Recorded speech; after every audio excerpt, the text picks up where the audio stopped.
यहाँ दूसरा दिन शुरू हो चुका है और सुबह सुबह वॉक के लिए निकले हैं। वही सेम वॉक, बहुत अच्छी, और मौसम भी बहुत ज़बरदस्त है तो वॉक के लिए आए हैं। कल का दिन बहुत अच्छा रहा तो आज पॉरेज, योगर्ट एंड फ्रूट खाया है। तो देखते हैं शाम तक क्या होता है। वैसे मैंने प्लान किया हुआ है डे टाइम पे, लंच टाइम जो होगा वो उसमें मैं सैलड एंड स्वीट पोटैटो और शाम को फ्रूट मिक्स लूँगी। तो ये मेरा आज का प्लान है। चलिए मिलते हैं next day. Morning, this is day 2, another Body Magic walk along the canal. I might as well take advantage of this nice weather.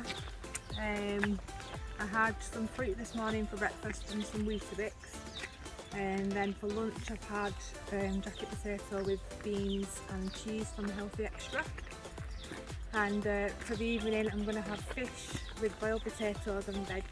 And so far feeling okay, I don't feel hungry. I'm getting plenty food, and then also can have like speed food for snacks in between if I do get hungry. So I shall post the videos of all the meals that I've had and I'll let you know how it's going. Thank you. Thank you so much guys, आपने मेरे videos देखे। और अगर आपके पास कोई comment हो तो आप ज़रूर कीजिएगा इन वीडियोस के हवाले से, या फिर आप चाहते हो कि कोई वीडियो ऐसा जो आप चाहते हो कि कोई टॉपिक है या मेकअप का, कुकिंग का, कोई भी टॉपिक जो कि मैंने मेंशन किया हुआ है अपने यूट्यूब चैनल में अबाउट में कि मैं क्या क्या बना सकती हूँ अपने यूट्यूब में, क्या क्या इसमें वीडियोस आएंगे, तो आप मुझे ज़रूर कमेंट कीजिएगा। तो मेरी पूरी कोशिश रहेगी कि आपके लिए उस वीडियोज़ को मैं लेकर आऊँ।